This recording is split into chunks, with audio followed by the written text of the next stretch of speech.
What is up, ladies and gentlemen? Welcome back to the second annual Brackets Eve show presented by the Big Five Pod. I am, of course, your co-host, Kyle Morello. And next to me, just like in our podcast, is the one and only Jake Copestick. Cope, it is our favorite time of year. How we doing?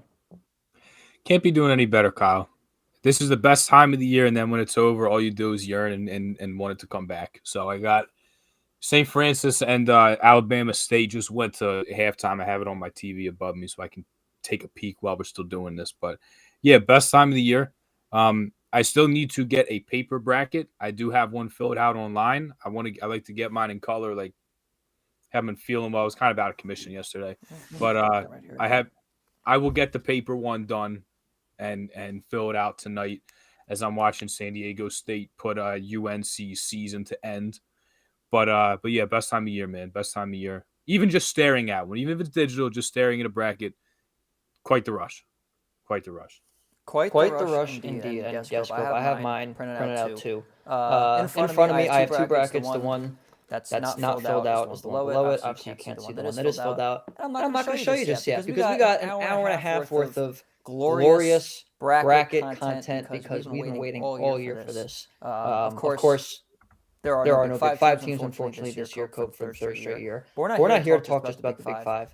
We are here to talk about the NCAA tournament. So, Cope, why don't we get right into it? Let's first inform some people. Also, first, before we get started, we do have some guests on today. The first one will be Sam Fetterman from Mid-Major Madness from 7:45 to 8 o'clock. Then we're going to have Anthony DeBundo from The Ringer on from 8:05 to 8:20. And then from 8:30 to 8:45, Jaden Daly from Daily Dose of Hoops, who covers a bunch of college basketball, especially in the Northeast, kind of near where we are. So very, very excited for all those. So Sam will be joining us in a little under 15 minutes here. So he'll go over some of the mid-majors and Cinderella's potential to look out for because he has been to literally over 100 games this year.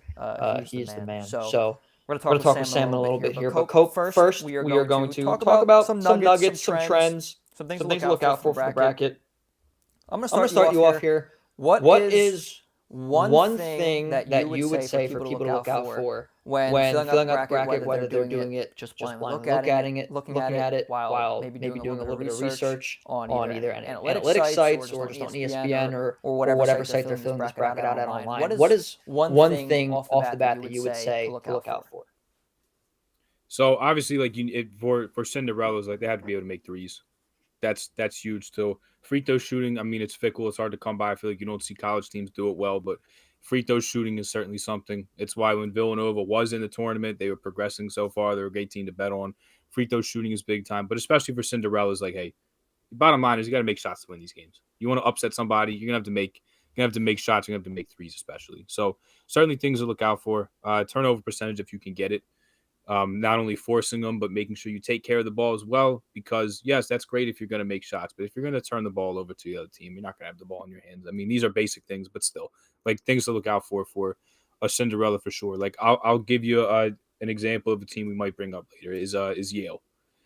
Look at Yale, like how well they fare in so many different categories. Like they not only do they take care of the ball, but they force turnovers because they have one of the best defenders in the country in Bez Mbeng.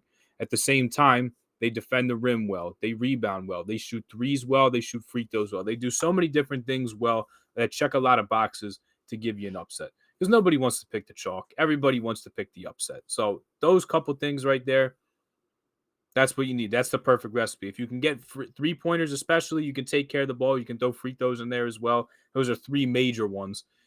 You want to get a team that can rebound, but usually there's a size disadvantage when you're playing in those smaller leagues to come up and play a bigger opponent. A Power 5 opponent, there's a 4-13 or a matchup of that sort. But you need a team that can shoot and take care of the ball as well. And if you can make free throws, that's pretty cool too. If you're going to play a close game, you're certainly going to need to hit them. You certainly are, Cope. I think for me, I don't know if I'm necessarily going to give you like those kind of nuggets where it's, what to look out for at Cinderellas and necessarily X's and O's in the game. But I will give you some nuggets for just general overall bracket picking, especially further into the bracket. And a lot of this has to do with efficiency ratings with KenPom and Bart Torvik. Evan Mia is a good website. So I'll go a little slower for those of you who don't know what those are talking about. KenPom.com is probably the most famous analytics site in college basketball. They have efficiency ratings for offense, defense, anything you can find. It's I don't want to say it's a very interactive site, but there's a lot you can look at for it. You do need to pay for an account to get really deep into each team's individual analytics, but you can look at the overall, scope as a whole. And some things to look out for. So on KenPom, every national champion since I believe it's 1997, the site goes back to, has been either top 57 on offense of efficiency, top 57 or top 37 in defensive efficiency. The one exception, though, from every other champion has been UConn in 2014. That team came in as a 7 seed, as we know. They won the national championship over 18 Kentucky. They were not an analytics darling. They were a team that played well, probably got a little bit lucky too, and kind of, I don't want to say tripped their way to a national championship. That doesn't just happen, but they are an outlier team, as we say. So mainly, each champion has been top 25 in both offense and defense all time on KenPom. So that's one thing to look out for. Also, generally speaking, teams with higher offensive efficiency ratings do a lot better than teams with who are more defensive focused.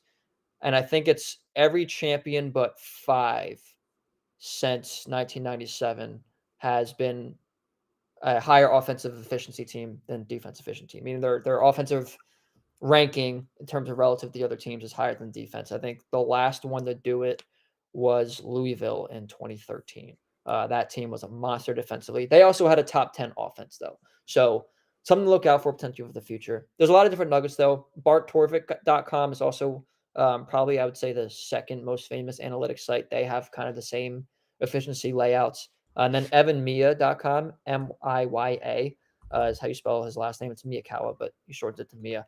Really good analytics site. They have something that's called a relative rating, so it goes down all the list. He has different analytics, and he did a bracket primer as well. So a bunch of different graphics and stuff you can look at there. I know it's a lot of information I'm throwing at you, but this is March. There's a lot of things to go over.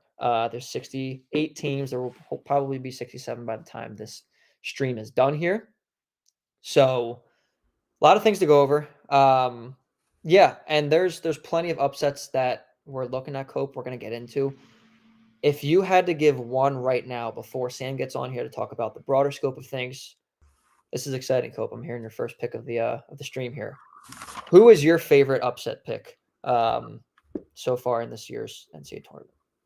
I'm looking at VCU over BYU. I just saw VCU play this past weekend. I saw him play Saturday and beat Loyola Chicago, and then saw him win a thriller, really, really good game against George Mason in the A-10 championship game. And we look at Ryan Odom's team. First of all, 30th in KenPom. I mean, the analytics love them. They've been dominant this year, 28-6. And look, there's some bad losses in there. They lost to Seton Hall, who, quite frankly, had a dreadful season in the Big East. They couldn't score. They had to win rock fights, win low-scoring games. So they did lose that. They lost to Nevada. They dropped one to St. Bonaventure to open Atlantic 10 play. But this is a veteran team.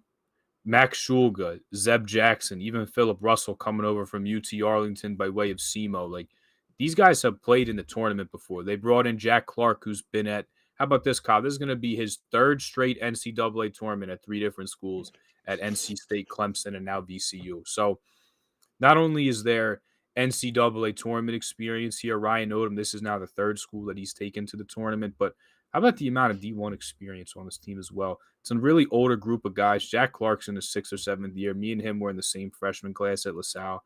Here I am talking about the tournament, having graduated over 2 years ago. And that's because I did an extra semester, and he's still playing college basketball. So it's an older team. You know you're going to get a terrific coach in Ryan Odom. And how about how good of a defense this team – this is an elite defensive unit with guys that are going to get after you. And then you look at the rim protection in the paint. Christian Furman is the junior, the incumbent at the center spot. And he took a back seat this year to freshman Luke Bomboye, who has the second highest block percentage in America. Him and Jack Clark combined for 7 blocks on Sunday's championship game. So You have rim protection. They defend the 3-point line. You want to talk about KenPom, Kyle? Let me just list off, just to hammer home how elite of a defense this is. Let me hammer home how all these metrics they're topping. This is the number 1 effective field goal percentage defense, the number 4 2-point defense. The numbers I mentioned, the shot blockers and the bigs on this team, the number 7 defensive block percentage, number 23, the 23rd ranked 3-point defense, and number 31 in defensive turnover percentage, which is going to be big against this BYU team that's known to turn it over a little bit. And they're going to press. And if they smell blood in the water, they're going to continue to press this whole game. So on every single level of defense, VCU is an elite unit. Throw in that they're going to full court press basically from the jump, off a free throw, off a made basket. They're going to press. And if they're going to turn BYU over, they'll do it the whole damn game. Not to mention offensively, Jack Clark has been he's really been not only a terrific glue guy, but just like a fix-it guy almost. Like, he can shoot the 3. They've given him the green light to shoot that 3. He scored inside a little bit, had a couple and ones when I was there Sunday. And then Max Shulga, big-time closer. Like Zeb Jackson, quick guy that can get in the paint, can knock down a 3. Bama Seal can score. Philip Russell's like the Energizer Bunny scoring the ball. Really quick guy that can get inside the 3-point line and shoot it as well. So there's just so much to like about this team. There's experience. And here's the thing, that group of guards right there, and then throw Jack Clark in as a forward, like those 5 guys that do that do basically all of their scoring. I mean, that's quite the stable of guards that not many teams can match up with, but not in their region, maybe not in this tournament with the talent and experience they have. So I see all of that. I see a damn good coach in Ryan Odom going against, Kevin Young, by no means take anything away from this guy being a first-year head coach. He coached in the NBA for a while. BYU is one of the hottest teams in the country. But this BYU team, I know they were under Mark Pope last year. The same kind of thing with them. They take the 15th most threes, and they have the 18th highest proportion of their points come from the 3-point line. They're a 3-point reliant team. You know what Duquesne did last year when they beat BYU? They shut the water off from the 3-point line. And besides Jackson Robinson, didn't really let anybody kill him from there. So I see a team again in BYU that's relying on the 3 ball for the most part. I see a team in VCU that not only can shut you down at the rim, but can also, like I said, shut the water off from the 3-point line. I think that makes for an upset. This VCU team's not 11 seed. They're only there because they slotted that 11 spot for the Atlantic 10 winner. They should be way higher than that. Very much agree, Cope. And just for context, they are obviously, as Cope said, an 11 seed in this tournament. On KenPom, they are the 30th ranked team in the country. And not an 11 seed. Not an 11 seed, and BYU themselves is 24. So that kind of or lack thereof discrepancy between the two teams where they're ranked analytically, I always try to find those spots. And if you're on KenPom, this part of it is free where you can just look at the list of rankings of teams. Try to look for teams with a pretty low disparity in their ranking, despite the disparity in the seeding. You're talking about 1 seed line of a difference between these teams in terms of where they're ranked on KenPom, but 5 seed lines where they're facing each other in the 6-11 matchup. And Cope, I have that one too. I have VCU beating BYU. Like you said, BYU has been an extremely hot team. They made the Big 12 semis.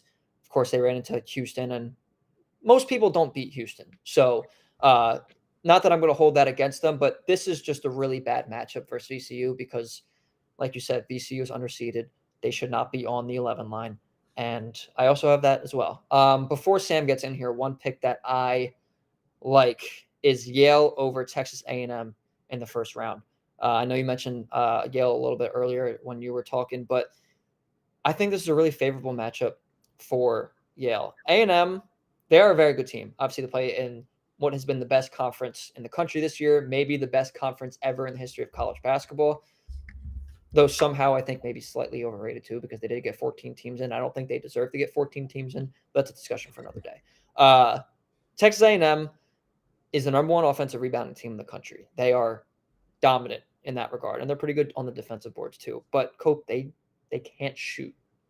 They are 317th in effective field goal percentage. They are 317th in 3-point percentage at 31%. They're 293 in 2-point percentage, and they're 274 from the line at 69.5%. That's not very nice. So this is going to be a game where they're going to have to defend, and they're a really good defensive team. They're the 7th-ranked defensive team in the country. This is not putting that behind them. That's their formula for winning games. They play defense, they board, they get second chance buckets, and it's a really good way to win games when you have the lack of a shooting ability that they have. The problem is Yale is a really good team too. They were dominant in the Ivy League this year. They only lost one game. I'm not going to say they cruised their way to the Ivy League tournament. They had a barn burner against Princeton that came down to the wire against a Princeton team that was kind of disappointing this year. But in terms of Yale's offense, I mean, they're 59th overall, but 41st in effective field goal percentage. They're top 20 in taking care of the ball. They don't turn the ball over very much. They are 19th in that regard, and they're 9th in three-point percentage at 38.5%. So this is a team that can score. They have athletes. Obviously, you mentioned Bez Mbang, Ivy League Player of the Year, 2-time, I believe. They got John Poulikitis, who's 3-time. Excuse me. They have John Poulikitis, who's been there for a while. And keep in mind that this is a team that made the NCAA tournament last year, won a game in the NCAA tournament last year. I think this is a team that can do it again. So give me Yale to beat Texas A&M, and that's going to be an exciting matchup. I think the other side of their potential matchup will be exciting. We're still waiting for Sam to get in here, so I will wait on that to get into that because I think he's going to want to talk about a team that we have in the South region. But there's a lot of exciting lower seed matchups here. Cope, in general, not that there should be a set number or anything like that in terms of how many double-digit seeds you pick, how far these double-digit seeds go, but generally, what is your comfortability with picking a lot of double-digit seeds or not picking a lot of double-digit seeds? I know it depends on, the matchups in the year and whatnot, but in general, what are your feelings on that? So the thing is, like, even as I'm filling it out today, and I do it every year, like, you just feel like you get too chalky and you feel like you have to, but like it's totally dependent on year. Like I remember 2018, that was the year that John Morant's Murray State team beat Marquette. You had Oregon knock off number 5 Wisconsin after they ran the table in the Pac-12 tournament. And then you also had Liberty beat Mississippi State. So you had 3 of them clean up. And that same year, New Mexico State had Auburn on the ropes, and if it wasn't for some free throw misses at the end, they might have won that game and they would have beat all 3. So it just kind of like depends all on matchups because same thing happens last year. Like we're going to talk about Oregon later, but I'm not going to fade Dane Altman in the first round. He never loses in the first round. So like you just got to like pick spots like that. Perhaps there's like an overseeded team that you're looking at. That same year, how about this? Here's something also to look out for because I know there's been some injury news with Jawan Roberts and Grant Nelson. Like those are also like things you need to stay on top of because I remember that same year, Kyle, UC Irvine upset K-State because there was an injury to Dean Wade where he wasn't available. So you had a number 4 seed K-State that over their ranking simply because their best player's out and they don't have a guy like that. So it literally is dependent on circumstances and all of that because somebody could suffer. How about this? I'll give you another one that we're probably going to touch on when Sam hops in here. So Texas, or excuse me, you had Middle Tennessee State. I'm gonna stop you right there because we do have Sam in here, and we're gonna get him in here real quick. It's Sam Fetterman, everybody. So good, dude. I was working on the Mac off-season hub, and I completely forgot that I was supposed to be on here. Oh, no worries. We're excited to have you, man. How you doing? He's still locked in. The tournament's on. Guy's still locked in. I love it. Yeah, I'm good. How are you guys? Fantastic. We are doing well. We are here. We're talking about we just gave a couple of double-digit seed upsets in the first round that were like, and Cope said that he likes VCU over BYU. I said I like Yale over Texas A&M. Yep. So that's going to be our first question for you. I know we're going to go over probably more of them in depth, but right off the bat here, you're a mid-major guy. There's a lot of mid-majors who are double-digit seeds and higher. What is one that you love in this first round of the bracket? I like both of those, and I like UC San Diego over Michigan as well. So those are the 3 that come to mind for mid-major double-digit seeds. I'm still deliberating on Drake and Missouri. I've been deliberating on that for a few days, but I like the UC San Diego matchup. I think that they are a tough defense to prepare for. I know Michigan's a tough offense to prepare for with the way that they play. But I think that they can force Wolf the ball out of Wolf's hands, force him to turn it over a decent amount, force Golden a little bit away from. If Golden's catching the ball a little bit further away from the rim than he'd like to, which I think is going to be the case, because if the ball is getting out of Wolf's hands earlier, then he won't be able to go as quickly straight to the basket. They can double. They can get their double teams in good time and force Golden to be a passer, which has worked sparingly.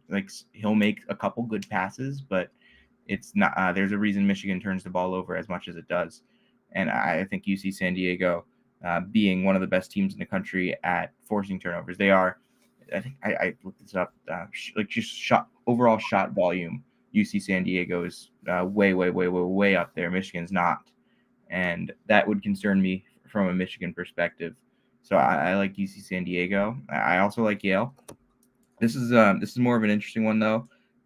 It all for me comes down to, can Yale avoid being completely killed on the glass by Texas A&M?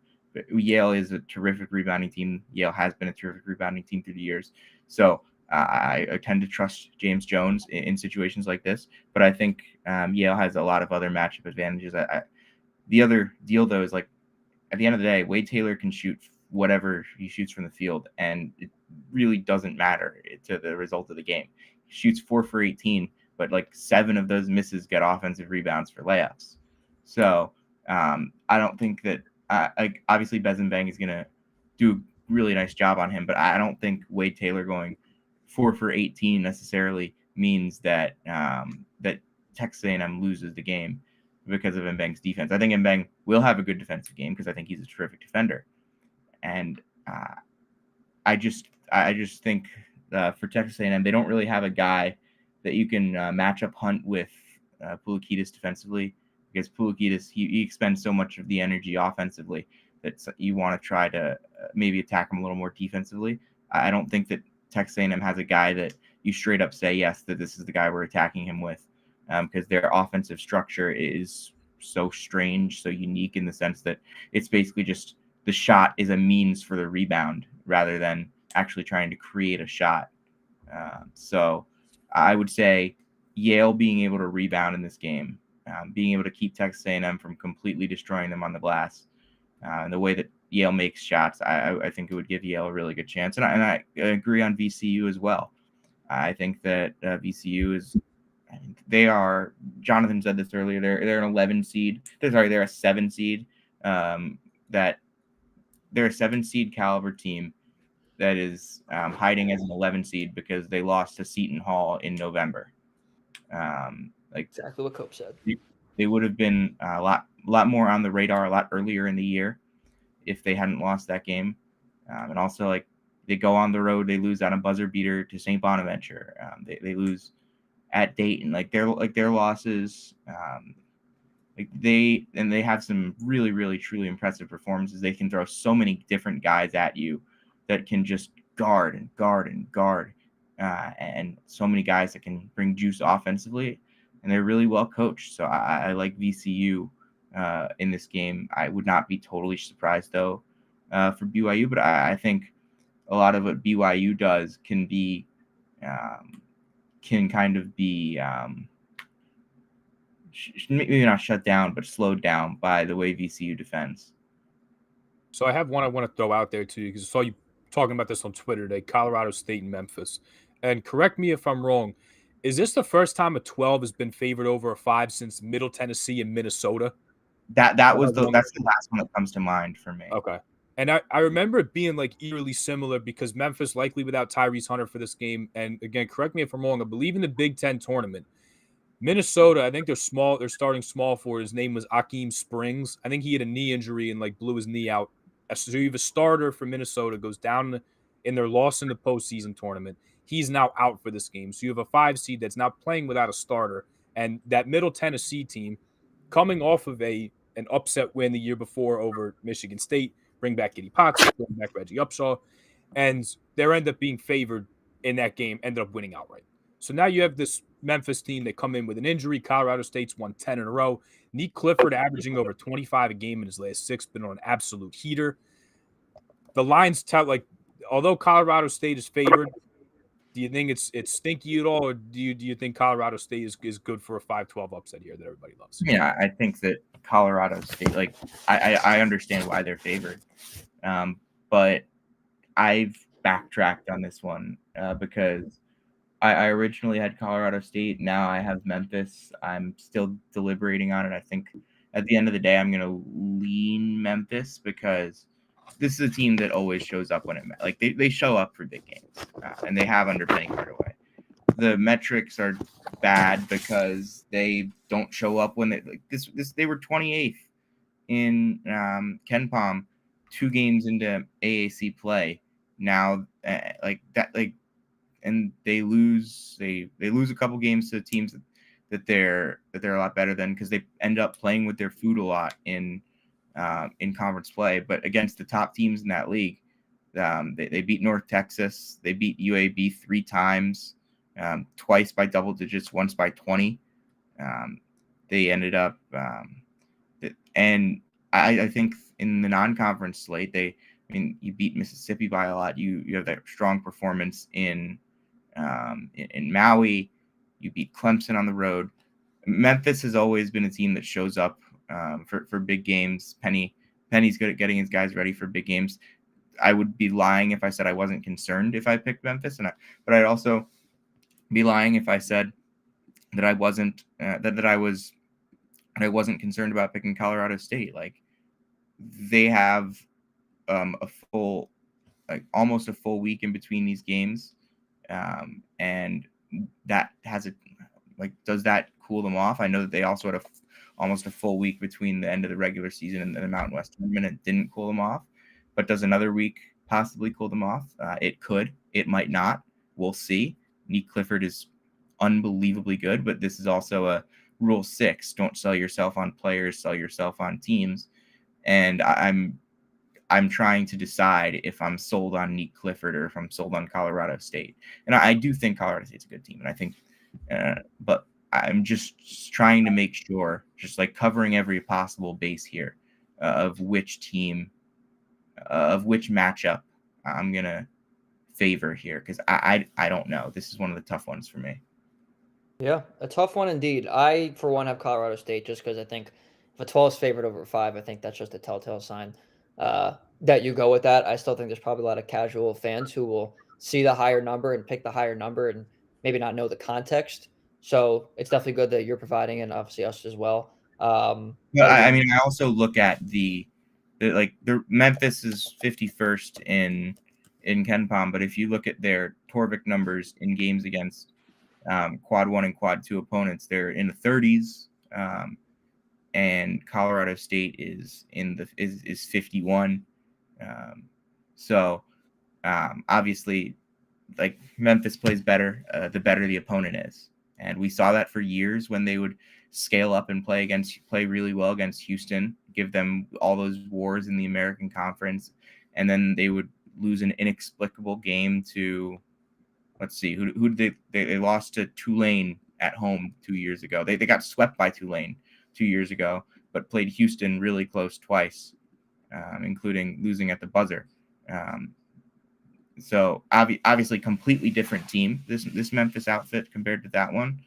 But it's kind of been the MO for this program for a while. Underperform when you're expected to win games by a lot, overperform against the top competition on your schedule. Colorado State in the NCAA tournament, coming out as an underdog as a 5 seed. Like, I feel like that's something that can get these guys focused and motivated. They just won the conference tournament after playing with their food in the first 2 games and then really taking care of business at the end of the day in the final. Yes, Tyrese Hunter injury, definitely a little bit concerning. And I was also not particularly high on Memphis early in the season when they were picking up all those wins. I thought that there were a lot of, compared to what most people were, I was a little bit lower. So, yeah, maybe I do end up going with Colorado State and trusting my early season gut feeling that it was kind of just a little bit of that they were dealing with some hot shooting, but they've kept up the shooting all year. They're 18th in 3-point percentage for the season. Yeah, very good shooting team. All right, Sam, we got a couple minutes here before we got to get you out of here. So I'll ask you one more thing. Besides the upset picks that I think everyone's looking at between, the 11 and 13 line, the ones that are a little bit less likely from 14 seeds to the 16 seeds. Not that it's a guarantee, not that it's what you're picking, but what would you say is one team in the 14 to 16 seed range that you think is most equipped to pull off an upset in the first round?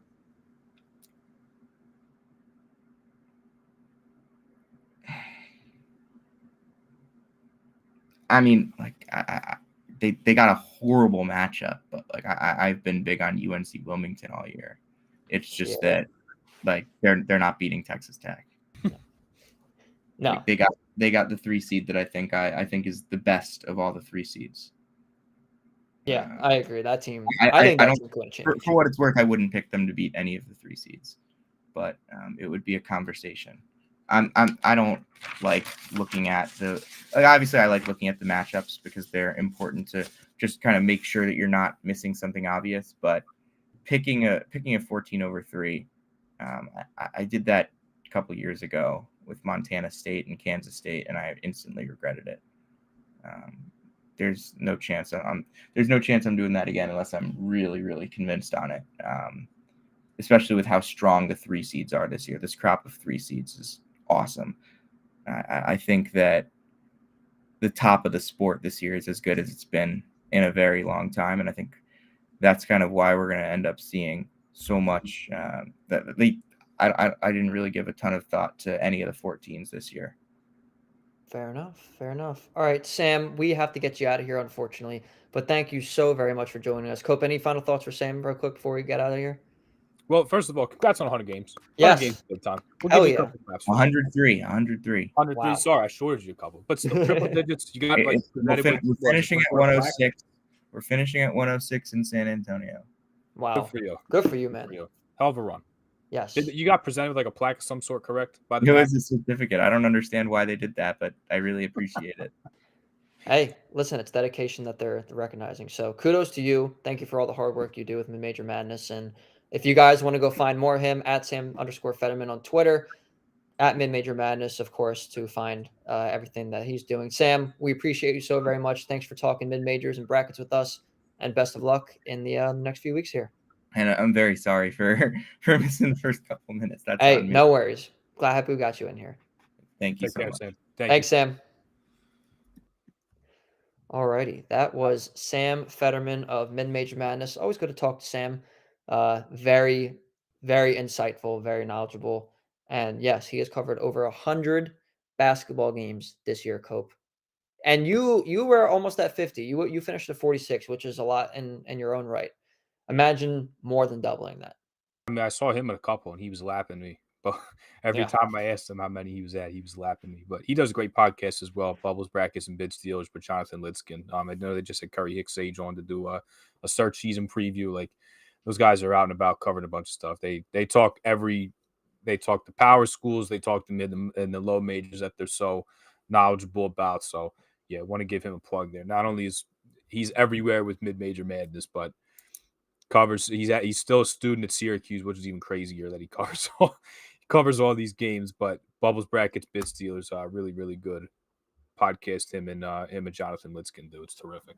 Yeah, absolutely. All right, we got about a minute or so until we're expecting our good friend Anthony DeBundo to come in here and talk some brackets as well. So, Cope, I'm just going to go down a little bit and give some of my first round because I think that's probably, what's left to do here. I know we can't go over every single pick, unfortunately.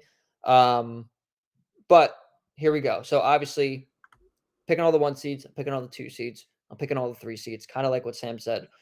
Those top 3 seed lines this year are very, very, very strong. So stick with those. I would say for advice. Yeah, I don't know if there's a 14 that beats a 3 this year. It doesn't happen so often. But besides that, I have UC San Diego winning as well, just like Sam did. So I have them matching up against Yale, and I actually have UC San Diego in my Sweet 16 Cope beating Yale. to play Auburn, which would be exciting only because it's the team that was, I don't think they still are, but was the best team in the country all year versus a mid-major in their first year of Division I tournament eligibility after transitioning up from D2.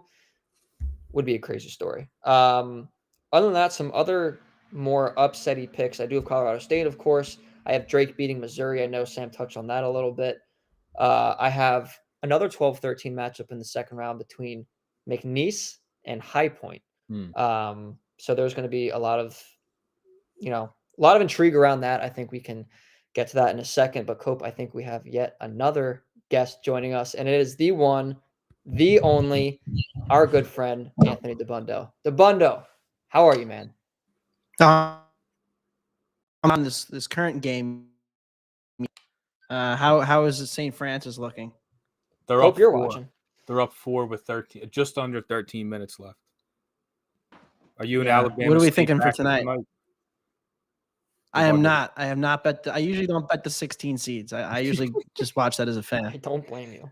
Haven't gotten around to betting it. I am interested in tonight's game because I think whoever wins is going to beat Ole Miss.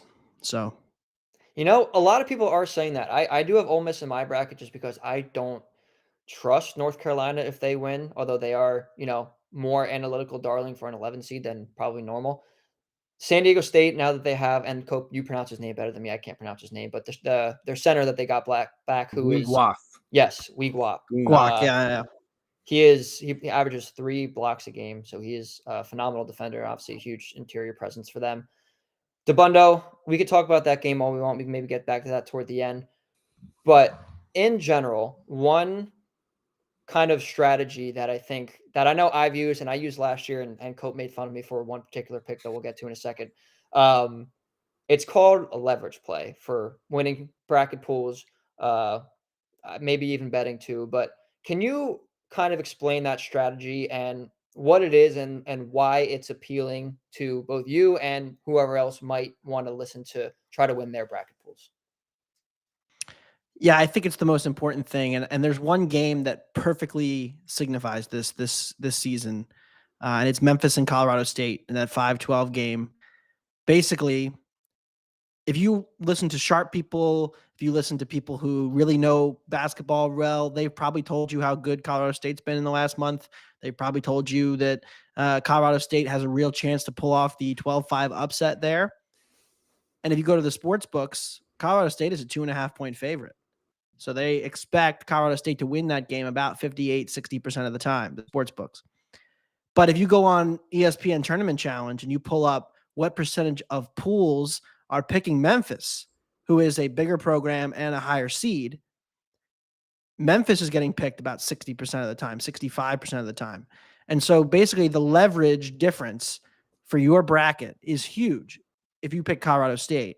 Even if you don't necessarily think they're going to win, you'd be better off picking Colorado State in most pools, not every pool, but in most pools with your office or your friends or your buddies who watch college basketball maybe 3 weeks a year, like the non-sickos, the normal people. That's a huge leverage to have a team that's favored in their game that most people are not picking. And it comes down to other games, and if you want to get a little crazy, like UConn's playing Oklahoma. Like 80% of the people are picking UConn. Everybody knows UConn's won 2 straight titles. Well, they're only a 4-point favorite. So maybe Oklahoma is the leverage play. And so certain teams, for various reasons, become overly popular, whether it's, in this case, there's 2 that kind of stick out to me, St. John's and Michigan State, because of their brand name, because of their coach's name, that are getting a lot more love than maybe they deserve. And the leverage is to actually go against them in your pools and maybe not have them go quite as far as, say, the Final Four or the championship game. So, DeBundo, I want to touch on that more at like a micro level if we're going to talk upsets here. It seems like right now the public one, like right off the bat, I saw today, I think a lot of the money is on Michigan against UC San Diego, but that line is short. And I think if you look at like the last 3 years here, I think the public upsets last year was McNeese against a red-hot Gonzaga team. Gonzaga smoked them. 2 years ago, Charleston against San Diego State, 5-12 in the first round. San Diego State had a hard time with them, but they beat them they make the championship game. And then if we even going back 3 years ago, there was a Providence team that all we did was talk about how lucky they were against South Dakota State. I think it was plus 2.5 in the first round. Providence wins. They make the Sweet 16, have one of the best seasons they've had in a long time. So when you look at maybe a 5-12 game or even just an upset pick, is there one that's too trendy, that's too public, that you're going to stay away from? Is there a way to find out and signify what that matchup is?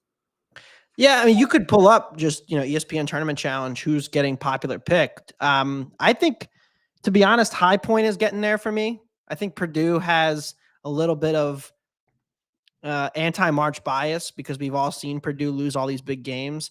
And sure, they made the national championship last year, but I think more people remember Fairleigh Dickinson, remember St. Peter's, remember North Texas. So they're like, oh, Purdue, like that Edey guy, he's gone, so they must stink now. Give me High Point, sure. I think High Point's one that's got a lot of love. Drake.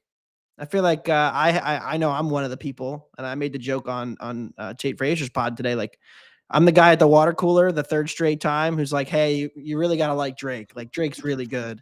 And after the first 2 times when they lose, like, are you going to believe them again? Are you going to buy in one more time? Do you have one more run in you? I kind of do. I bought it again. Yeah, I got one more. But the thing is, and this is ultimately the case, like anytime you're picking a bracket, your bracket's not going to bust because you botched the 8-9 game or because you had Drake or Missouri going one round. It really comes down to like, is your Elite 8 and Final 4 intact? And you want to be strategic about which 1 or 2 teams you pick to make a run who maybe isn't a 1 or a 2 seed. So you kind of want to look through maybe bigger picture on the bracket. For example, for me, I have 3 double-digit seeds in the Sweet 16. I've got Yale, VCU. Actually, it's only 2 because I've got Yale, VCU, and I have St. Mary's who upsetting Alabama. So like you want to pick 1 or 2 spots where you really want to be like, I'm putting my flag down on this. And then, yeah, like I might pick UCSD or Michigan, but I have Yale beating both anyway, so I don't really care. And I'm going to take a shot there because you always want to have 1 or 2 double-digit seeds making it to the second weekend because we see it every year. If you're wrong, you're wrong. But if you're right, that's where you get the huge leverage advantage over the field. Dab, you'll be happy to hear this on ESPN bet today. I had a free bet. I put in Yale 9-1 to make the Sweet 16.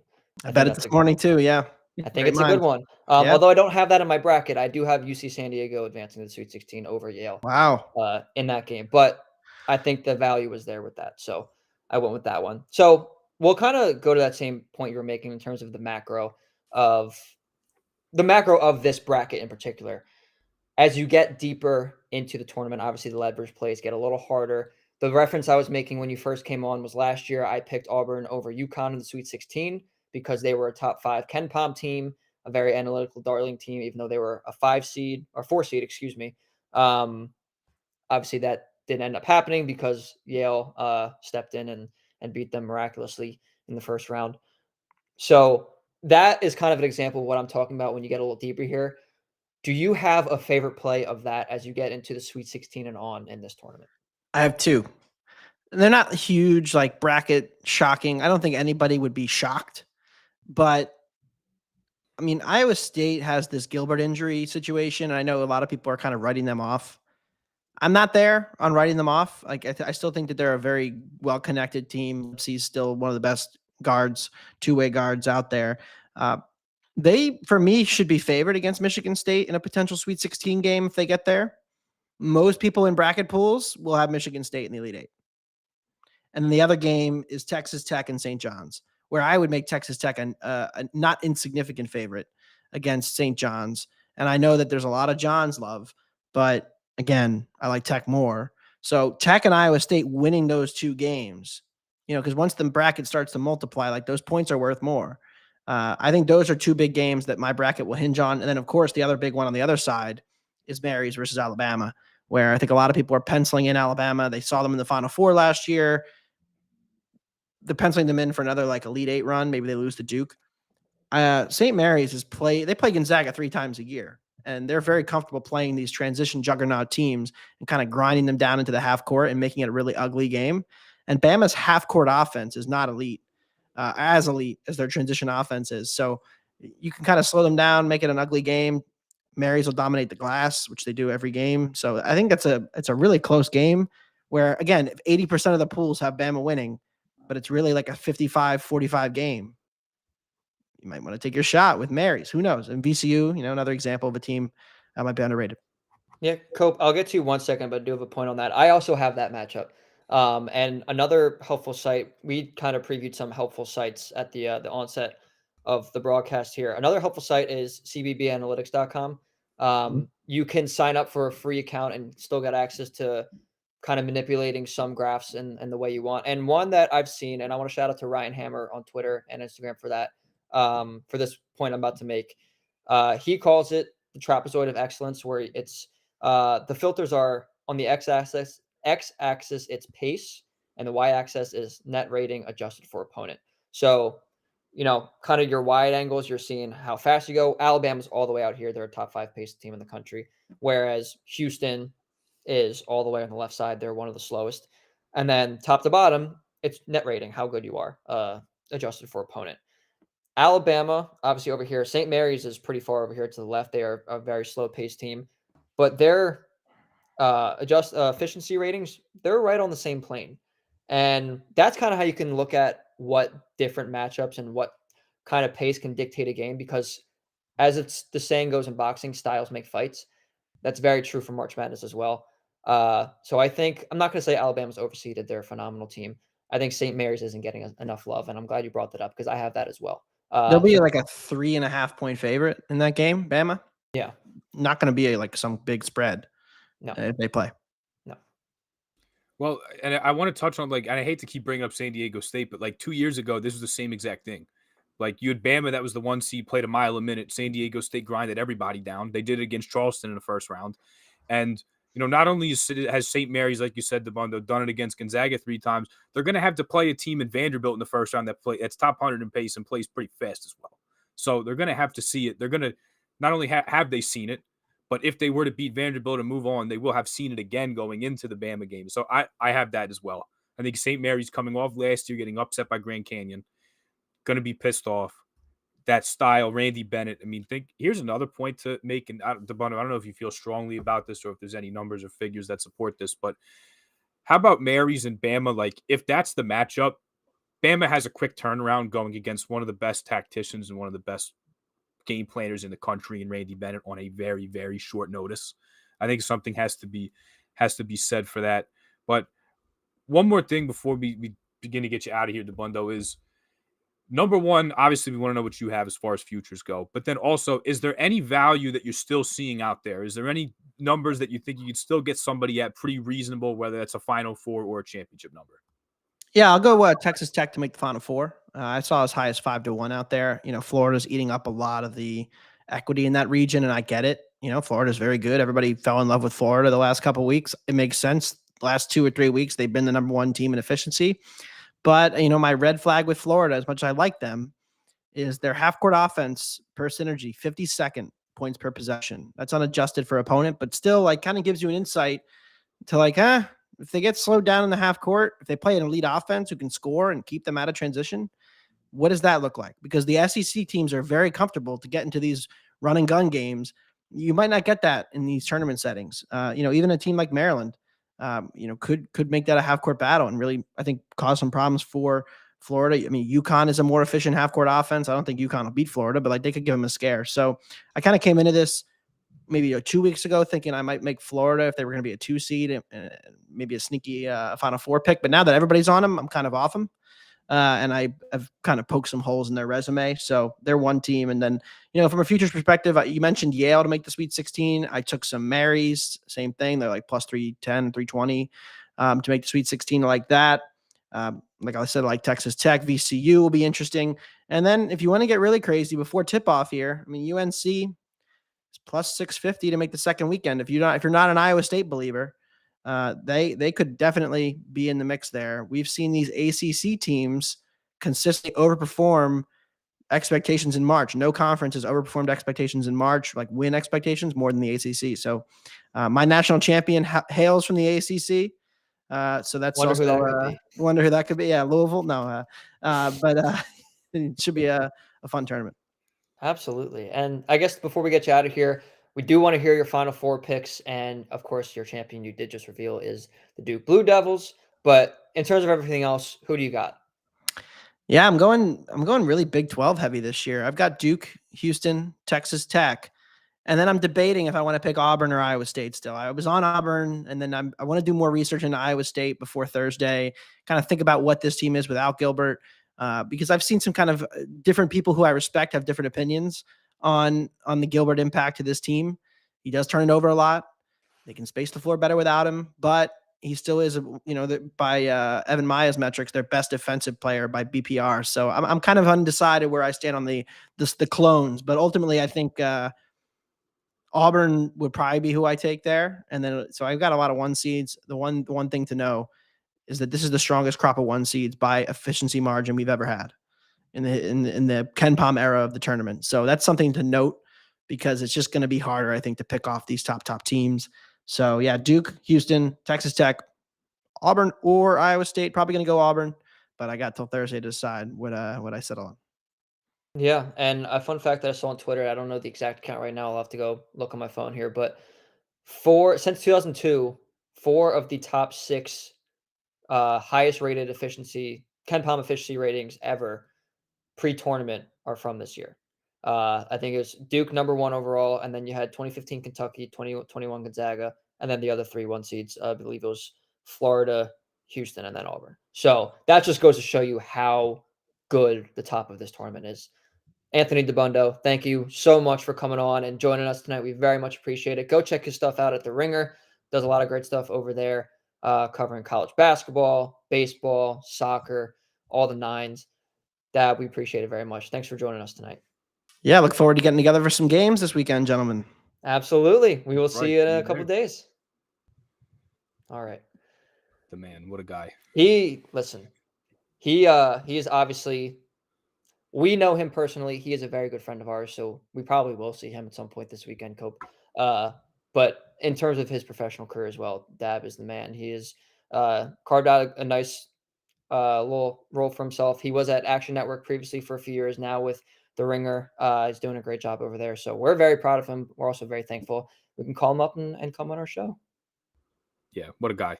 And honestly, not just sports and betting, like just one of the smartest guys you'll meet. Yes. Like just one of I feel you ever I always say this about him, like, you know that saying, like, guy's a jack of all trades, he's a master of none. Yep. Bundo's the one guy anytime I say to somebody, I'm like, he's a jack of all trades and he's a master of them all. Like he just It's the man. So smart. Yes. All right, Cope. We have one more guest joining us in about 7 minutes. Jaden Daly, Daily Dose of Hoops. We're going to go over some Final Four picks. I know we asked for DeBundo's. We didn't get to ask for Sam's, unfortunately, but we'll ask for kind of his perspectives into the tournament, especially on some of these teams in the Northeast that he gets to see a lot. Obviously, there's one in particular that was at the Garden this past weekend that I also got to see too in St. John's. Cope, I'll start there a little bit. Here's a fun fact for you, and this also has to do with Michigan State too. There has never been a 1 or 2 seed in the tournament that was unranked in the preseason that ever made the Final Four. So, not saying it can't happen because obviously there's a first time for everything, but I feel the same way about both of them. I do agree with DeBundo. I do have Texas Tech facing off against St. John's in my Sweet 16, and I do have Texas Tech winning that game. I don't know if the casual fan or general public that isn't, I don't even want to say college basketball sicko, because I think you could probably be a more in tune casual to understand Texas Tech, but I don't know if a lot of people are understanding this Texas Tech team. Was JT Toppin named an All-American today? I don't remember if he was, but if not, one of the best players in the country. Grant McCaslin, everywhere he has gone as a head coach, he has won. And this team is very underrated. They're top, I think they're 6th in offensive efficiency in Ken Pom. They're like a little bit lower in defense. I believe they're 37th, but they're 5th in offense, which going into the tournament, people might get misconstrued about defense. Saying defense wins championships, it definitely helps a lot. You can't have a leaky defense winning a championship, at least too leaky of a defense. But if you're a team like, for example, Houston in past years, they've had junkyard dogs running around that defense, and they still do this year.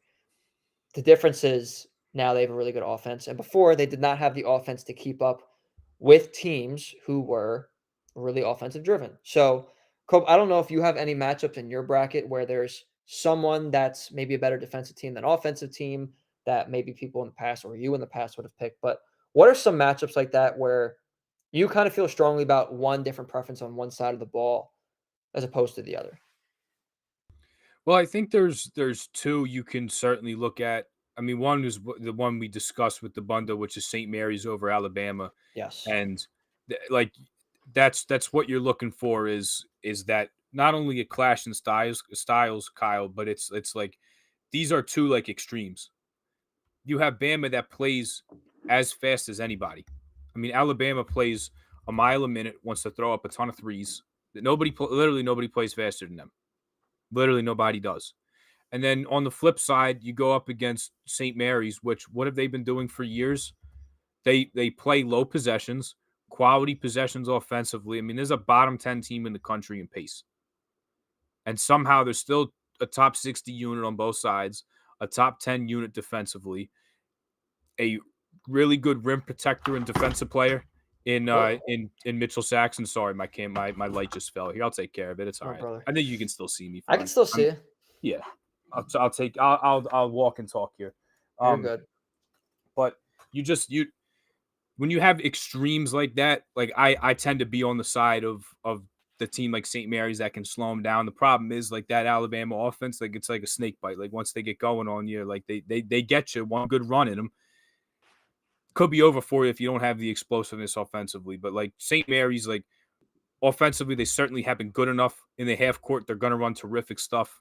So I see that's one of them. And then another is we could have an all SEC matchup with a chance to go to the Elite Eight in Duke region, or excuse me, in Houston's region. And that could be Tennessee versus Kentucky, which Kentucky has had some success against. And the thing is, when I spoke about injuries earlier, Jackson Robinson, Lamont Butler, Lamont Butler especially been in and out.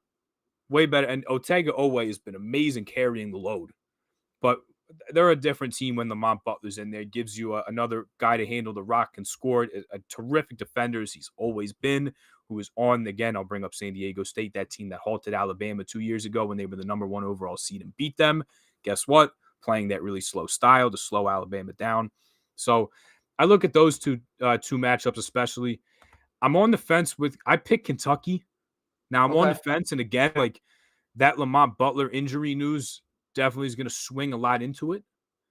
But I look at that matchup, and it's like, well, yes, Tennessee is the way better defensive unit, and playing at their best, it's as good a defense as you'll see in the country. But again, like if Kentucky has a good day shooting, Tennessee, like I just don't know if they have the horses offensively to keep up with that. And if that's the case, you still have one really good defensive team, one really good offensive team.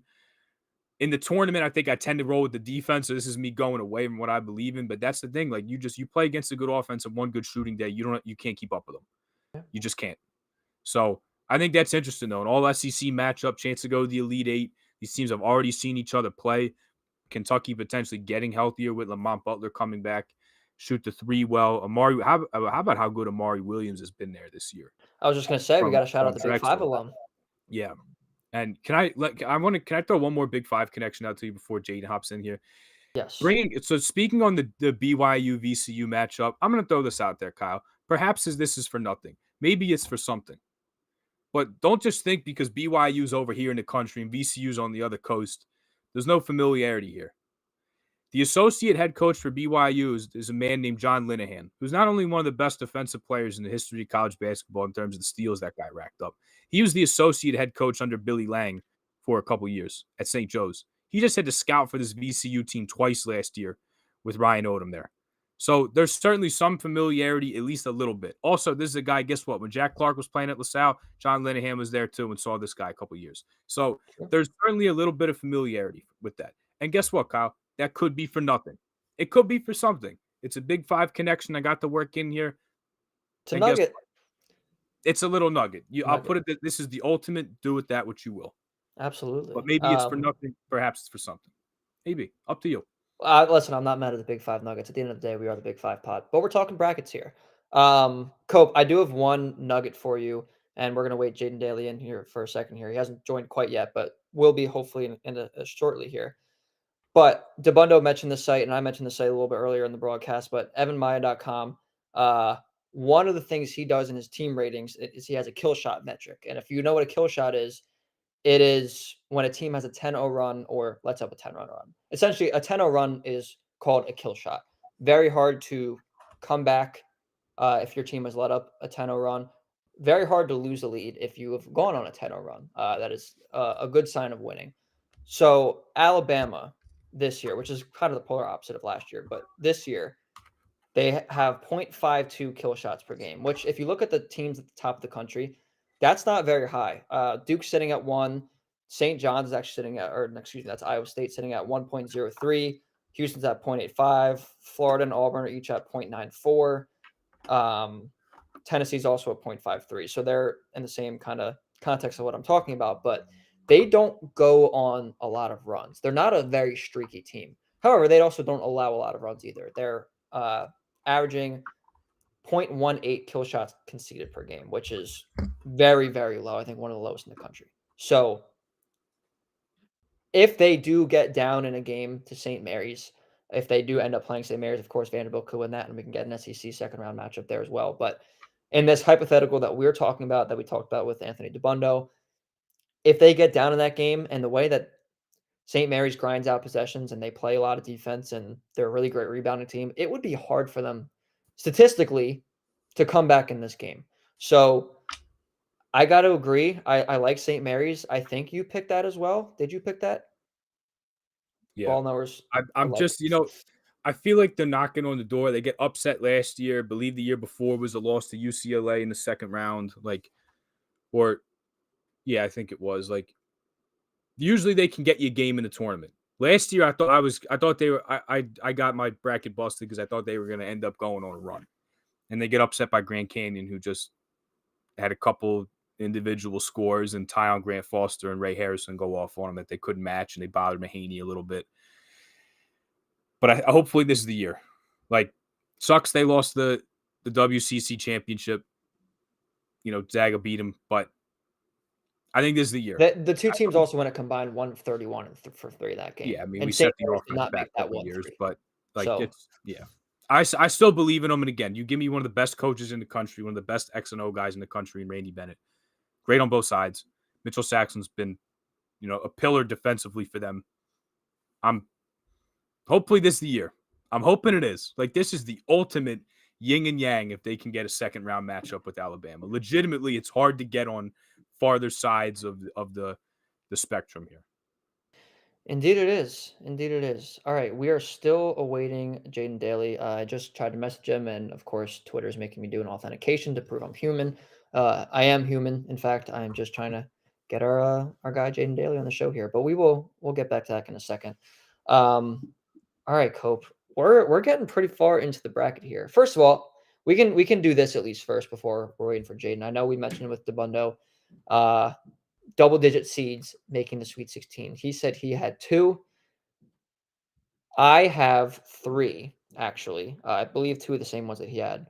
Actually, no, one different. I have UC San Diego, as I mentioned earlier, making the Sweet 16, beating Yale, although I could see that game going either way.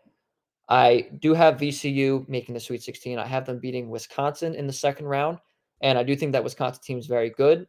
John Tanji, coming over from Colorado State this year, has been an all-league scorer. He is a phenomenal player, but I like this VCU team a lot. I still think they are not ranked highly enough, and we've talked about it plenty on this podcast. And then Cope, I think you'll appreciate this. This is probably the one I'm least confident in. I have McNeese making the Sweet 16. I also have High Point beating Purdue, and I know Debundo said that might be a little bit of a sucker play. I have it, though. I have High Point beating Purdue to play McNeese, and then I have McNeese beating them as well to go advance to Houston. Spoiler alert, I have Houston winning because that's just what they do. And we'll get to more of that in a little bit. But Cope, those are my 3 double-digit seeds in the Sweet 16. Do you have any? Yeah, well, I have VCU I'm struggling with some other ones here. Like I certainly have some upsets. Like I have Colorado State. Reluctantly, I almost want to say I have Drake. Like I'm really wrestling with this one. I think Texas is going to beat Xavier, and I think they could beat Illinois in the next round. Those are always interesting. Like there's really been a lot of success in the first four with teams winning. So I feel inclined to take one of them. It's kind of hard when you don't know who they're going to be right now. But I certainly think one of San Diego State or UNC, which I think it'll be San Diego State, could give Ole Miss a run. I like Texas, man. I think Texas is playing well at the right time. I'm glad that we're going to be able to see Trey Johnson play in March Madness and how good he's been. But VCU is the one I'm really confident in. I mean, it's just ridiculous that they're only an 11 seed because of, like Sam said, there's the loss of Seton Hall, sure. The Nevada one isn't great either. They took a bad one in conference. Whatever. Maybe there's not a great non-conference win they beat Colorado State to maybe hang their hat on, but I feel very good about VCU. This is me as well. I just can't say it's like it. I can't say it enough. This is way too good of a team to be an 11 seed. Like they'll give somebody a run. They can make the second weekend surely. Agreed. And here to talk more about some Daily Sweet Dose 16 and further matchups, Jaden Daily Dose of Hoops. How we doing? How we doing, gentlemen? I sure wore my Carolina shirt now that I see what's on the bottom of my screen. Yeah, well, we knew he was going to do this. I didn't until he told me who he rooted for a few hours ago. Yeah, see, I've been friends with Cope for, God, I don't know, 7-8 years now. So I've known this. I knew this was probably what it was going to be. So welcome to my reality. Yes, but we're excited. Well, you're not doing yourself any favors either with that Met banner, Kyle. I'm a Mets fan, and we have Juan Soto. And listen, after March Madness is over, we'll get into baseball season. Of course, I'm very excited for it. I actually have a fantasy baseball draft tonight after this. Oh, nice. Good luck. Thank you.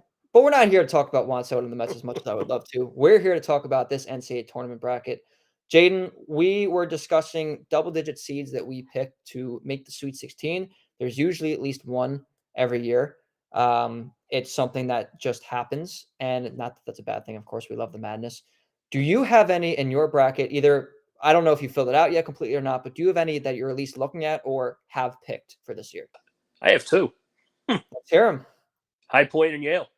High Point and Yale. I love that. All right, let's start with Yale because I think Cope and I both picked them as well. What do you like about this team getting to the Sweet 16 and I'm assuming facing Auburn? I think, honestly, to be this much better without someone like Danny Wolf, who changed the game in so many ways at the Ivy League level last year as a 7-footer, that's just a credit to how good and how underrated James Jones has been with this program and in this country. You don't get many who value defense so well, but can still get what he has on offense and make it work. I don't think I've ever seen John Poulikitis miss a clutch shot. I think Bezenbain is probably one of the best defenders in the country. Samson Alaton and Nick Townsend have demonstrated that they can pick up where Wolf and Matt Nolan left off.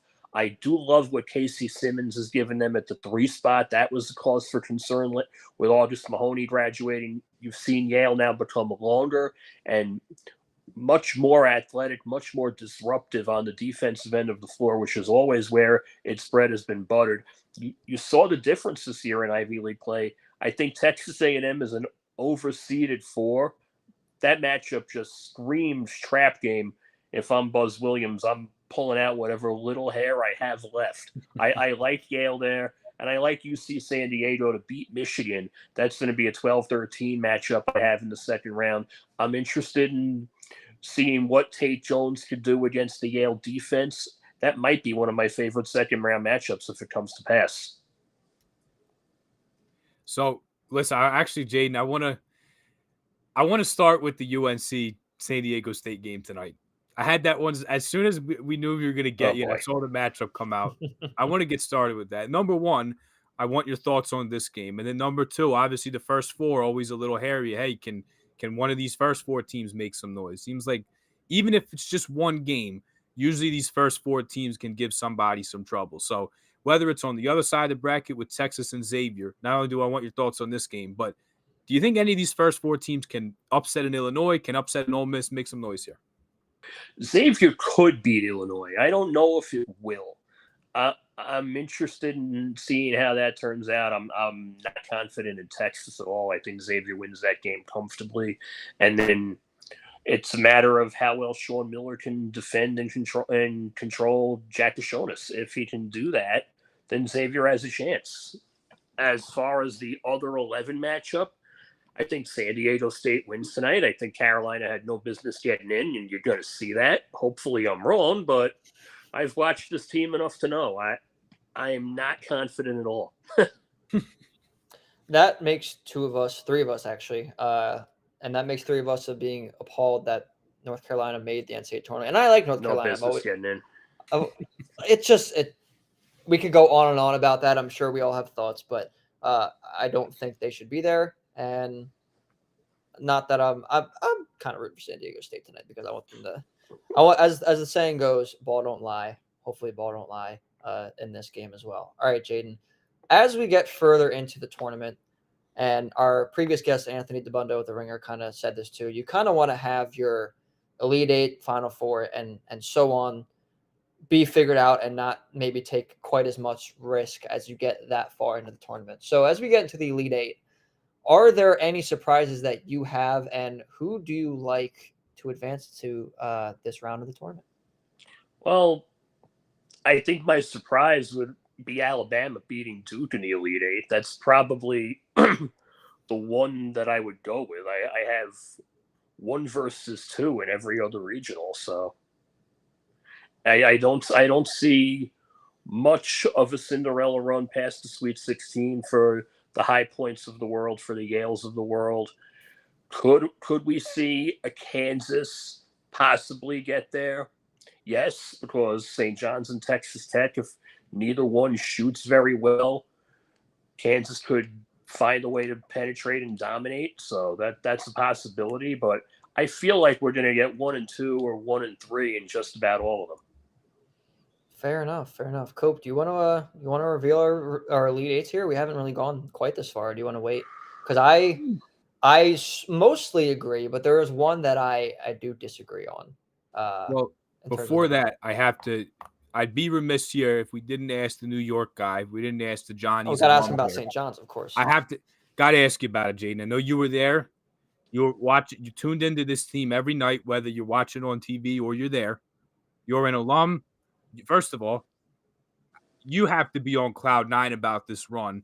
But number 2, like Rick Pitino has said, he's had to simulate the tournament games for them. They're at Marquette. Hey, act like this is the first round of the tournament. In the Big East tournament, act like this is the Elite Eight. Act like this is the Final Four.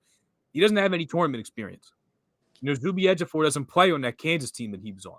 So as good as this team is, as well as they've been playing, Zuby Ejiofor has been amazing. RJ Lewis, the Big East Player of the Year. But there's nobody besides the coaching staff that's been there before. How far can they go? How deep of a run can they make? I'm not necessarily thrilled. I'm still a UNC fan at heart. St. John's gave me a degree, but my only connection is covering the team. I don't root for them. I root for them to win because it's good for business, but I don't take any pleasure in it. But I do have them in the Elite Eight. I think this past week was more of an acquittal of St. John's as a whole than any other point in the season, because you see how Rick Pitino can motivate. Nobody conveys a message as well as him, and 45 years in the coaching ranks as a Division I head coach, he'll do that for you. And you see how he's able to get the most out of his players. You look at a Lewis, you look at an Ejiofor, you look at Aaron Scott, who I think is the most underrated player on this team, as an X factor on the wing who can knock down shots, arguably the best defender on this team, and he's going to have his hands full as the tournament goes on. I do think they're an Elite Eight team. I have them in the Elite Eight. The Big East tournament run was very convincing to me. It showed me that with the right draw, and I feel like St. John's got a good draw, this team could do something that hasn't been done since the late 90s and get to a second weekend of the tournament. Texas Tech doesn't scare me as a 3 seed. It'll be a 55-50 game in San Francisco if it comes to pass. But St. John's has proven that it can win those tough games. And when it takes the lead in the second half, it's like the lights go out if you're the other team. I've yet to see someone since the Villanova game last month, stand toe-to-toe with St. John's down the stretch. If St. John's has a lead with 4 or 5 minutes to go, it's basically game over. Fair enough. Fair enough. I do slightly disagree with you there. I do have Texas Tech in my Elite Eight.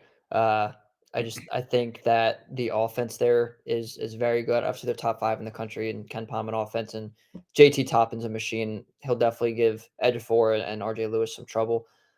But I think there are many worlds that exist where St. John's is making that deep run, even further to the Elite Eight or potentially the Final Four. They're a hard-nosed defensive team, and while they haven't had the full season sample size to prove that they are a good shooting team, they played a lot better in the Big East tournament offensively.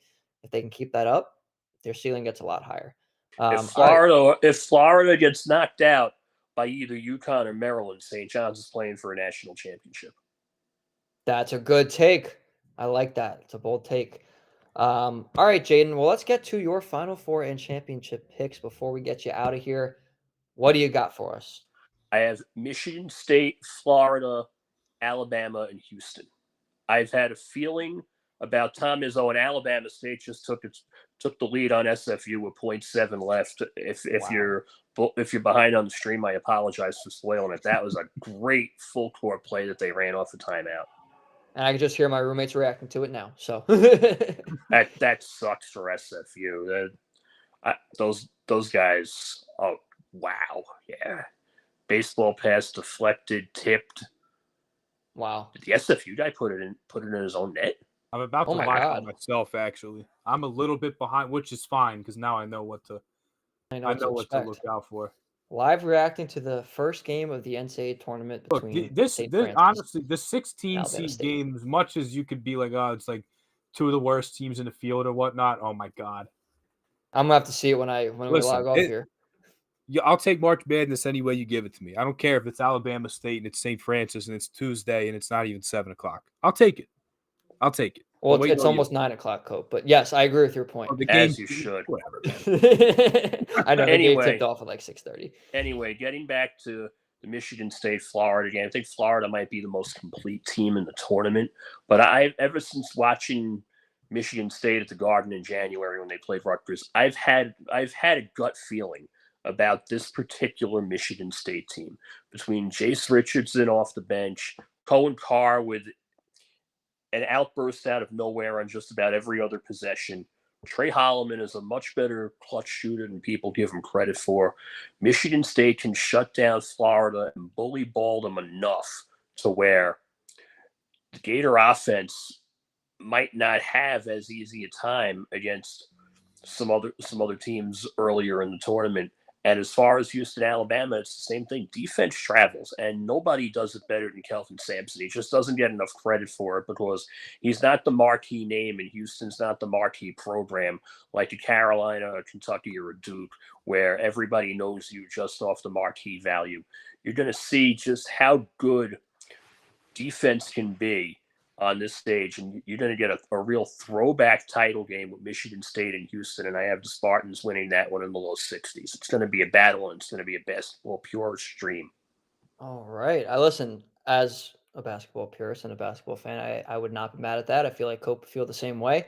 Hard-nosed defensive battle. It's kind of how we like it. Cope, any final thoughts for Jaden before we let him go here? Well, I'll just give my champion now. Oh, yeah? Yeah. And it's not going to be these guys. Shockingly, I have them making the Final Four. Jaden, I've watched this Houston team a bunch. I've been enamored with Kelvin Sampson for years. And what he's done this year with the defense is always there. The offensive rebounding is always there. He has a team that's been shooting the lights out from 3. Milos Uzan has been not only one of the most improved players, but at this point, he's one of the best players in the country with how he's playing. And shockingly, I think I look up and I'm like, they actually found a guy that is filling Jamal Shedd's shoes as well as anybody could have imagined somebody could have. He's scoring the ball. He's taking care of the ball. He's been great defensively. Like there's so much to like about this team. And they can shoot the ball as well as anybody. I think that's a downright scary matchup. Emmanuel Sharp is great space in the floor. They have a scorer in LJ Cryer. They have a scorer and a ball handler that I just mentioned in Uzan. Jawan Roberts. man in the middle has been great. Tugler really is the unsung hero and is an awesome player with his athleticism, his rebounding, and his length. You won't see any guy that's as long as Joe Tugler. 7'6" wingspan. He's got a plus, I think, 8 or plus 10 in the wingspan department with how long his arms are, with how tall he is. Like, just so much to like with these guys. Malik Wilson's been a nice glue guy coming off the bench. Like, they still have size, and Francis coming off the bench. I go on and on. Houston, they've won 26 of their last 27. It's unheard of. Since they've come back from the Players era, where they lost to Alabama in overtime and they lost San Diego State in overtime. Not to mention their only other loss this season, besides those 2 games in Vegas and the Texas Tech loss in overtime, was to Auburn, which they were winning in that game. They were up in that game. That was the first week in November too, after the Auburn plane scandal. Exactly. So you have Uzan, who's still being integrated into the team, and they still had a lead on the number 1 team in the country that's played the hardest schedule we've ever seen and has racked up the most quad 1A wins we've ever seen. So I look at Houston, and as good as Duke is, as good as Auburn is, as good as Florida is, as good as St. John's is, like, I think this is Houston's year, but there's literally nobody that's playing better than them right now. There's literally no one that's as hot as they are. So I'm going to take Houston. As much as I love Duke, I think Houston, if they made the Final Four with Duke on a neutral floor, I think they beat them. I love it. That is, we'll get into it in a little bit. We're going to let Jaden go, though, because I know we're a little bit over time. But I do like Houston a lot. Jaden, thank you so much for coming on and joining us tonight. We very much appreciate you helping us break down the bracket, give us some insight on Michigan State, St. John's, all the 9. Of course, you can find him on Twitter, Daily Dose of Hoops. Cope, you put that Duke stuff away. I don't want to see that. I don't think Jaden does either. Jaden, good luck to your Tar Heels tonight, even though I think we can agree that they probably should not be in this position in the first place. I know you said that too, but I know you're going to be rooting for them. So good luck to them, and we'll talk to you soon. God knows they're going to need it. Thank you for having me, gentlemen. As well. Talk to you soon. You Take too. care, Jaden. Thank you. All right. That was Jaden Daly from Daily Dose of Hoops. Wonderful insight there on all things the bracket, particularly, of course, as he mentioned, covering St. John's and him being a UNC fan, gearing up for a game here soon. Cope, I'm assuming Alabama State won based off of that sequence that we saw watching live. I was like so impassioned in my Houston speech okay. that I didn't even check. Not that I didn't even bother. Win again, I can't believe I'm going against Duke because the thing is, like, they've just been a total buzzsaw, but I don't know if they're going to have Malik Brown for the tournament. And look, offensively, you don't know if Flag's 100% either, too. That's not like. Here's another thing with Houston, and knock on wood that Jawan Roberts is as healthy as they're saying he is, because the last 3 years, they've just been like totally mauled by injuries. You look at last year, and look, as a Duke fan, I think I was wearing this sweatshirt during that Duke Houston game. I will acknowledge to you as a Duke fan, Duke doesn't win that game if Shed plays the whole time. I think they had like 6 points up until when Shed went out of the game. So they only lost by 3 too. And it was still a close game, but like you just saw like how much of a heart and soul he was offensively and defensively. It's like they just kind of were letting LJ Cryer cook because they didn't have Shed in there as the guy who, stirred the drink and brought the ball up for him and could score. So last year you have that. 2 years ago, you have the Marcus Sasser injury where they bow out in the Big 12 tournament earlier than expected because, well, you just expect them to win all the time, just like they did this year. So excuse me, that was the AAC when they were still in the AAC. They lost to Memphis and where they probably would not have Sasser played that game. So you have that 2 years ago. 3 years ago, Jay Wright's last year, they make the final. They make the Elite Eight. And they shoot like 0 for a million from 3. Well, here's another thing you have to realize about that game. Number one, Sasser was out that game. Number two, Tremont Mark, who's been at 2 other schools since then, he was out for the season at that point. Both him and both Tremont Mark and Sasser done well before the tournament. They needed like a Herculean effort to beat Arizona, who was the 1 seed that year and was an absolute buzzsaw on Tommy Lloyd's first year with Koloko and Benedict Mathurin. But another team that was unranked in the preseason got a 1 or 2 seed, didn't make the Final Four. which is a nugget from earlier. But yes, that team was very, very good. I think I actually picked them to win it all because I didn't know that stat. I remember exactly where we were. We were at South House. We watched Duke beat Texas Tech, which you swore Texas Tech was going to end Coach K's career that night, and it ended in a way, way more painful way. I ended in a much better way. I'm thankful it wasn't. I think Texas it would have Tech. rather just happened there. But that team, like Kyler Edwards and Taze Moore, like they were so good with picking up the slack. And I think the only reason they shot 0 for a zillion was because that was like the 10 o'clock game Thursday. And then they had to play like Saturday afternoon against Villanova. So they had like 36 hours. It just expended all their energy to beat a terrific Arizona team. But bottom line is they've been mauled by injuries. I think they're finally healthy now. And again, if Jawan Roberts is as healthy as you say they are, like Auburn's lost 3 of 4. Florida, could they be knocked out by Maryland? Could they be knocked out by Texas Tech? Could they be knocked out by St. John's? Is Flag going to be 100%? Like, you look at all of that also, Kyle, like I think if you look at the quadrant that Houston's in, I think it's a relatively easy path to the Final Four. I think they have more offense than Tennessee and certainly a hell of a lot more defense than Kentucky, and I think they could give them fits. Although I will say one thing, and I don't mean to interrupt, but the one thing probably we haven't talked about yet other than our Final Four, well, you had your championship picks, but if Gonzaga can get past Georgia in the first round of that 8-9 game. Dude. No. Listen, hold on. Houston, obviously, I think will win. And I'm not guaranteeing anything, and I did pick Houston in this matchup, but we're talking about the discrepancy in KenPom ranking and analytical ranking versus seed ranking. This is the biggest one by far.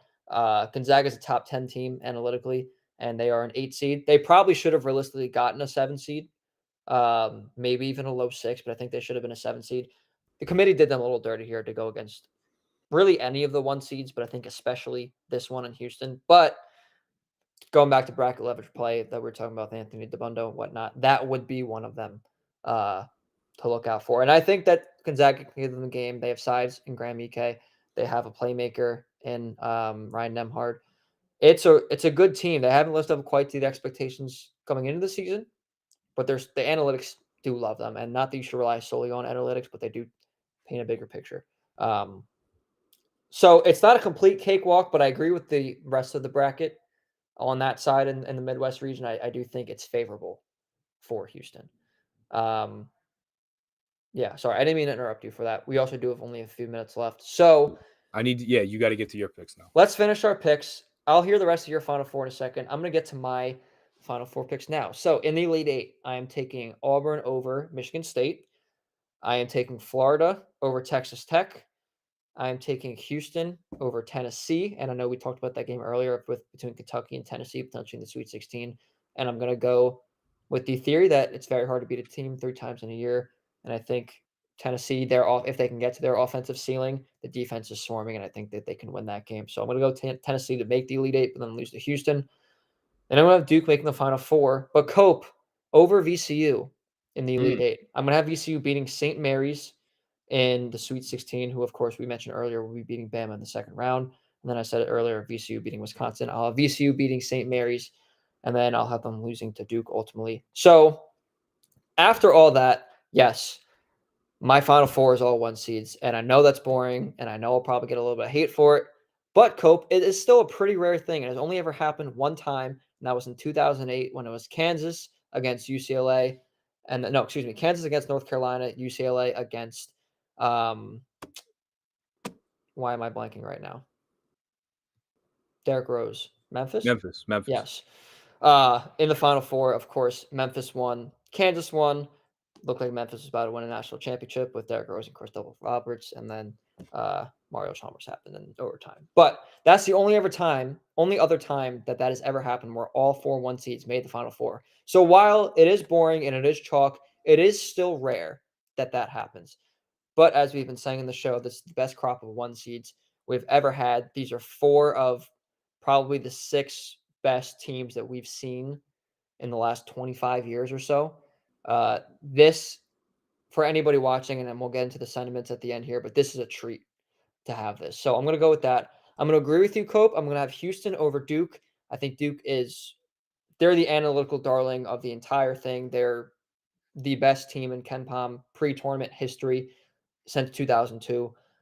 However, with some injury concerns, with a young team, a team that has not been there before. And against a Houston team who's got a lot of veterans. Kelvin Sampson's been to a Final Four. They've been one of the best teams, if not the best team overall in the country the last 4 or 5 years or so. And as you mentioned, their offensive ceiling is so much higher this year. Milos Uzan, Manuel Sharp, LJ Cryer, who I don't even think you mentioned, but LJ Cryer, I think, is their leading scorer, and he's their closer. He is that guy for them. Obviously, Juwan Roberts has been there. He's a senior now. So this Houston team is incredible. I think it's a bad matchup for Duke. And I think that Houston will win this game. And then on the other side, Auburn versus Florida, a rematch of the SEC. If you would have asked me 2 weeks ago, I would have said Auburn, and I probably would have picked them to win it all. I am going to go with Florida because I think at this point, Florida, a little bit better defensive team, just as good, if not better, offensive team. I think they match up really well with them. And they beat them at Auburn this year, which I think is very impressive. Now, obviously, we're a little bit later into the season, so things could happen. But I am going to go Florida in this matchup. So I'm going to go Florida versus Houston. Cope, I've been a Houston guy for a few years now since they've been in the American. Their team is gross, and in a good way. I mean, they're nasty. They're junkyard dogs, as I mentioned earlier. They get after it defensively, offensive rebounding, and they've added the three-point offense this year. This team has all the makings of a champion, and my heart tells me Houston, but my mind is telling me Florida because that is the formula that I've scoped out and followed with the offense first teams who are also really good defensively and are also really good on the boards too. Florida is 8th in offensive rebounding in the country as well. And they take care of the basketball. All those things considered, the one hole that they have is free throw shooting. They are 201st in free throw percentage. That's the one thing. And DeBundo mentioned it earlier. But my mind is telling me Houston, they are the hottest team in the country right now. Although Houston, in terms of the amount of wins they've had, in the larger sum is hotter, but I think in terms of how well they've been playing and how dominant they've been playing, I got to give it to Florida. And Cope, Florida is my national champion in the year 2025. And I did not think I'd be at that point a couple weeks ago, but here we are. I knew they were going to go far. I do like them a lot, and I think they would match up really well with Houston. Walter Clayton Jr. is one of the top scorers in the country. First-team All-American just came out today. Elijah Martin, the FAU transfer, has been great for them. Alex Condon is their big man who has been underrated probably. He's been great all year. He's one of the best big men in the country. Will Richards been playing really well, and I'm looking at KenPom, of course, right now just to remember everybody. They have so many guys in this team, but Thomas Hall is a little bit of a matchup problem at 6'9". And then in the middle of the season, I believe it was either in late January or early February, they got Micah Handelgan back from injury before last year's tournament. 7'1", great rebounder. I think that's the difference for them. I don't know if they would have been quite as much of a national championship pick without him. And I know he's only going to come off the bench, and they were still really, really good without him. But that just adds a whole nother element to this team. So I'm going to go with Florida, and I'm feeling confident about it, even though there's a lot of really, really good teams in this tournament. Cope, who's the rest of your Final Four? Because I am curious. I think I know who, but I'm still trying to workshop because, like, as we talk, as I think about things more, as I stare at it, as I look away and look back at things, I'm in a toss up between Texas Tech and the Johnnies, and I think the winner of that game will beat Florida in a dogfight that will end the one possession game. I'm close with Michigan State and Iowa State as well. Like, I do think Michigan State wins that though, so I think it's Michigan State and the Johnnies and/or Texas Tech. I really like Texas Tech. I like St. John's. Like, I hear everything about the leverage plays. It's those two, and then Houston and Duke on the other side. I feel pretty strongly about that. I think some teams could kind of beat up on each other, and potentially Wisconsin's not there. Potentially Alabama's not there by the time Duke makes the Elite Eight.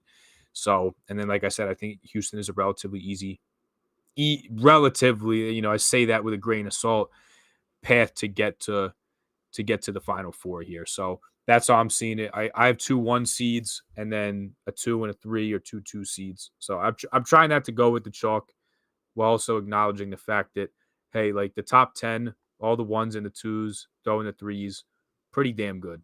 It's a really, really good crop compared to past years. Yes, can very much agree with that. Well, Cope, this has been just the most amount of fun. Thank you, of course, for helping lead this show and your insights and everything. This has been a very successful year 2 of Brackets Eve. Of course, we'll come back next year and do it. But for now, sadly, we do have to sign off because 1, there's another tournament game starting. 2, I have a fantasy baseball draft starting soon. And 3, it's just that time of year where we're getting into the NCAA tournament. It's a fresh slate. Brackets are still being filled out. Of course, we went over ours.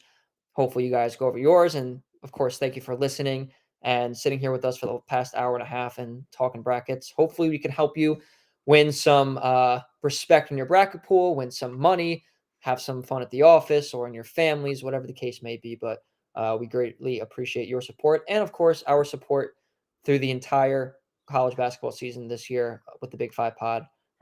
It does not go unnoticed. So we very much thank you for that.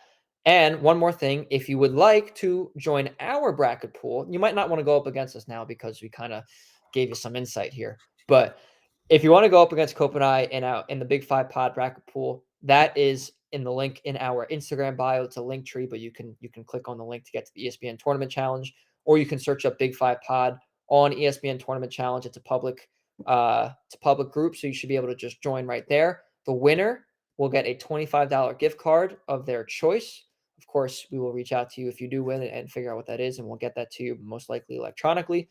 But that is the prize for our bracket pool. So not for just bragging rights. We got a little incentive there as well. So make sure you join Cope and I in competing for that. And not to mention it's a free entry. Free entry. Like I said, yes, free entry. Free. Doesn't cost you anything to join.